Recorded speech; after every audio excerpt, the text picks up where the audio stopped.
आदाब, नमस्कार। The red mic में आपका स्वागत है। मैं हूं सौरभ शुक्ला। फिल्में समाज का आईना होती हैं और फिल्मों के जरिए लोग अक्सर अपनी बातें कहते हैं।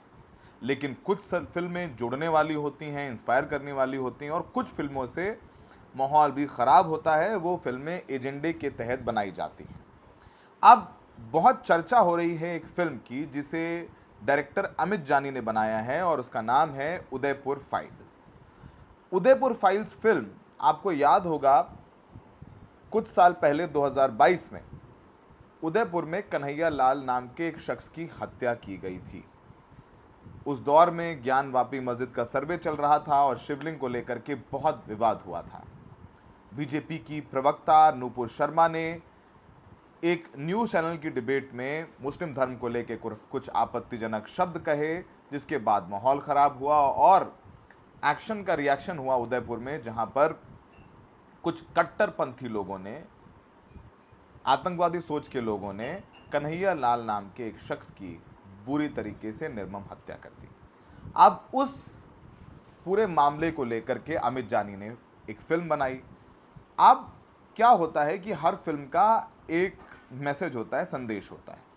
अब इस फिल्म के रिलीज पर दिल्ली हाई कोर्ट ने अंतरिम रोक लगा दी है, जो एक बहुत बड़ी बात है। इस पूरी फिल्म के रिलीज पर रोक लगाने के लिए जमीयत उलेमा हिंद के प्रमुख मौलाना अरशद मदनी दिल्ली हाई कोर्ट गए थे। उन्होंने अपनी याचिका में कहा था कि ये फिल्म उदयपुर फाइल्स सांप्रदायिक सौहार्द यानी कम्युनल हार्मनी है, उसको देश में बिगाड़ सकती है। और जो इसकी फिल्म का प्रोमो भी है वो भी हमने देखा, उसमें कुछ ऐसी चीज़ें हैं जो वाकई आपत्तिजनक हो सकती हैं। अब उन्होंने अपनी याचिका में कहा था कि फिल्म के कई दृश्य भावनाओं को भड़काने वाले हैं और ऐसे में इस फिल्म पर रोक लगा दी जाए। कोर्ट ने अपने आदेश में कहा है कि पिटिशनर यानी याचिकाकर्ता 2 दिन में फिल्म को लेकर अपनी आपत्ति केंद्र सरकार के सामने दर्ज कराएं और केंद्र सरकार से कहें कि वो इस फिल्म के रिलीज पर आखिरी फैसला लें। अंतरिम फैसला तो कोर्ट ने दे दिया, रोक लगा दी। वहीं केंद्र सरकार सिनेमेटोग्राफ अधिनियम की धारा 6 के तहत अपनी रिवीजन शक्तियां जो हैं, उनकी पुनरीक्षण शक्तियों का प्रयोग करते हुए 1 सप्ताह में फैसला ले। यानी अब पूरा का पूरा जो ओनस है वो केंद्र सरकार पर आ गया है कि केंद्र सरकार निर्णय ले कि ये फिल्म रिलीज होगी या नहीं होगी, लेकिन वो फैसला केंद्र सरकार को 1 हफ्ते में लेना होगा, जिसकी मोहलत दिल्ली हाईकोर्ट ने दे दी है। फिल्म रिलीज आज होनी थी, आज शुक्रवार है, लेकिन अब ये फिल्म रिलीज नहीं होगी। अब 1 हफ्ते में इसका फैसला केंद्र सरकार को लेना होगा। कोर्ट ने कहा कि जब तक केंद्र सरकार याचिकाकर्ता के आवेदन पर निर्णय नहीं लेती, तब तक फिल्म की रिलीज पर रोक जारी रहेगी। यानी एक अंतरिम राहत तो मौलाना अरशद मदनी को दिल्ली हाईकोर्ट ने दे दी। अब इस पूरे मामले में बहुत चर्चा हो गई, सोशल मीडिया और मीडिया पर भी बवाल हो गया।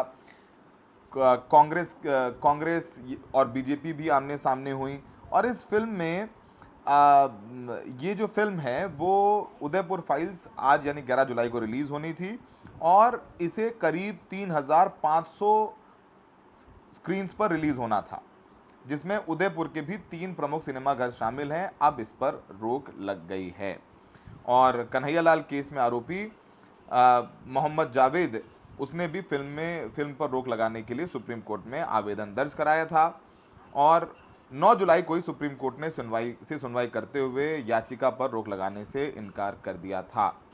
अब विवाद क्यों है वो भी हम बता देते हैं। फिल्म उदयपुर फाइल्स में 2022 में, जैसे हमने आपको बताया, कि कन्हैया लाल हत्याकांड पर यह आधारित है। फिल्म के ट्रेलर में नूपुर शर्मा का विवादित बयान और ज्ञानवापी मस्जिद विवाद शामिल किया गया है। इन दृश्यों के चलते सांप्रदायिक सौहार्द बिगड़ने का खतरा बताया गया है। और आपको बताएं, बहुत निर्मम तरीके से कन्हैया लाल की हत्या की गई थी। 28 जून 2022 को, जैसे हमने बताया, कन्हैया लाल की मोहम्मद रियाज अत्तारी और गौस मोहम्मद ने निर्मम तरीके से गला काटकर हत्या कर दी थी। और कन्हैया लाल की हत्या के मामले में एनआईए ने पाकिस्तान के कराची निवासी सलमान और अबू इब्राहिम को फरार बताते हुए मुख्य आरोपी गौस मोहम्मद और मोहम्मद रियाज अत्तारी सहित 11 आरोपियों मोहसिन आसिफ, मोहसिन वसीम अली, फरहद मोहम्मद मोहम्मद जावेद मुस्लिम मोहम्मद के खिलाफ कोर्ट में चालान पेश किया था और यूएपीए भी इन पर लगाया गया था। और इस पूरी घटना ने बहुत एक चर्चा हो गई थी कि भाई ये जो पूरी फिल्म है इसको लेकर के बहुत बवाल आगे बढ़ता गया। अब इस फिल्म को लेकर के कुछ ऐसे दृश्य हैं, कुछ इस ऐसी तरीके की बातें हैं फिल्म में। दरअसल एक किरदार है जिसमें एक मौलाना है और मतलब देवबंद का भी जिक्र है। अब देवबंद का जिक्र होगा तो दारुल उलूम देवबंद का जिक्र होगा, जमीयत उलेमा हिंद का जिक्र होगा। शायद यही वजह है कि मौलाना अरशद मदनी इस पूरे फिल्म के रिलीज़ पर वो अनकंफर्टेबल थे और वो कोर्ट गए और कोर्ट में जाकर के उन्होंने इस फिल्म पर रोक लगाने की याचिका दायर की। अब तमाम रिएक्शंस आ रहे हैं और ये फिल्म पर रोक लगा दी गई है। तो अब कन्हैया लाल के बेटे हैं, उन्होंने भी आपत्ति जताई है कि ये तो गलत है और इस फिल्म को रिलीज़ हो जाना चाहिए, ये फ्रीडम ऑफ स्पीच है, उसके खिलाफ है। अब इस पूरे मामले में बीजेपी के प्रवक्ता और social media head Amit Malviya का भी रिएक्शन आया है। उन्होंने लिखा है अपने एक्स हैंडल पर कि कल, यानी उन्होंने कल किया, गुरुवार को किया, कि कल उदयपुर फाइल रिलीज़ होने वाली थी, जो कि कन्हैया लाल की हॉरिफिक यानी बहुत निर्मम तरीके से हत्या हुई थी उस पर आधारित थी, लेकिन जिस पर दिल्ली हाई कोर्ट ने रोक लगा दी थी और इस फिल्म के खिलाफ याचिका लगाई थी जमीयत उलेमा हिंद ने। और आप गेस करिए कि फिल्म में जमीयत उलेमा हिंद को किसने रिप्रेजेंट किया कोर्ट में? वो रिप्रेजेंट किया कपिल सिब्बल। तो उन्होंने कपिल सिब्बल पर निशाना साधा है और आगे लिखते हैं कि उन्हें किस बात का डर है, क्या कुछ तथ्यों से डर है, कुछ सच से डर है, या फिर जो इस्लामिक कट्टरवाद है जो कन्हैया लाल की बीहेडिंग के पीछे शामिल था और ये उस पर बनी फिल्म है। Why should any one have a problem if that truth is not being portrayed, यानी अब किसी को क्यों दिक्कत है कि अगर ये सच्चाई फिल्म के ज़रिए बताया जा रहा है और ये जो पब्लिक देख रही है किस तरीके से पॉलिटिकल करेक्टनेस है हैज़ लॉन्ग टाइड टू हाइड। ये सब सारी बातें अमित मालवीय ने की है।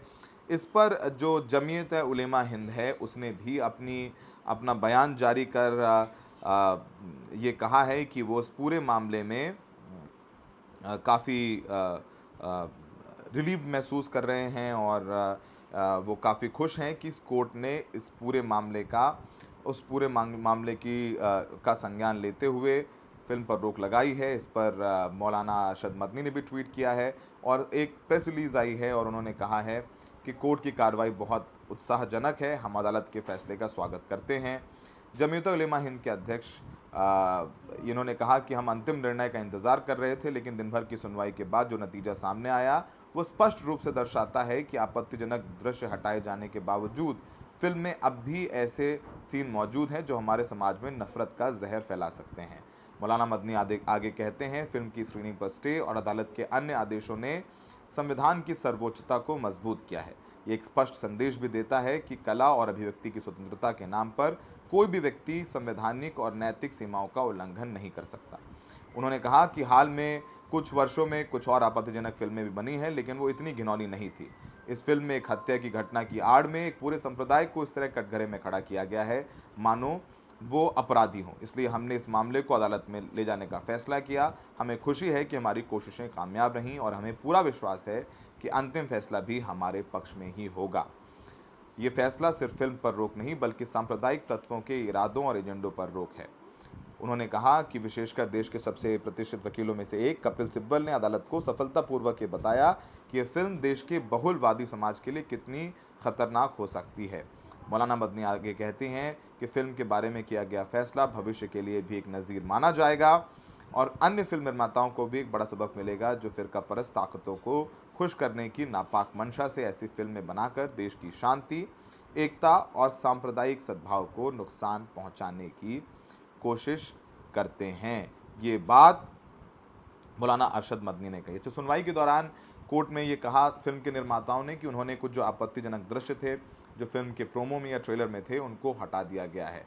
उसके बावजूद शायद दिल्ली हाई कोर्ट को लगा कि फिल्म से माहौल ख़राब हो सकता है, इसलिए उन्होंने फिल्म की रिलीज़ पर स्टे दिया है। लेकिन अब अंतिम निर्णय केंद्र सरकार को करना है और ये फैसला दिल्ली हाई कोर्ट ने भी केंद्र सरकार पर छोड़ा है। अब केंद्र सरकार के पास 1 हफ्ते का वक्त है कि ये फिल्म रिलीज़ होने दें या ना होने दें। अगर फिल्म रिलीज़ होने देती है केंद्र सरकार तो उन पर सवाल उठेंगे कि जिस फिल्म पर अंतरिम रोक दिल्ली हाई कोर्ट ने लगाई उसे आपने क्यों रिलीज़ करने दिया। वैसे दिल्ली हाई कोर्ट ही ये ताकत दे रहा है केंद्र सरकार को कि उस पर फैसला लें, और अगर वो रिलीज़ नहीं होने देंगे तो उन्हें जो राइट विंग पूरा एक इकोसिस्टम है उससे भी उन्हें काफ़ी आलोचनाओं का सामना करना पड़ेगा।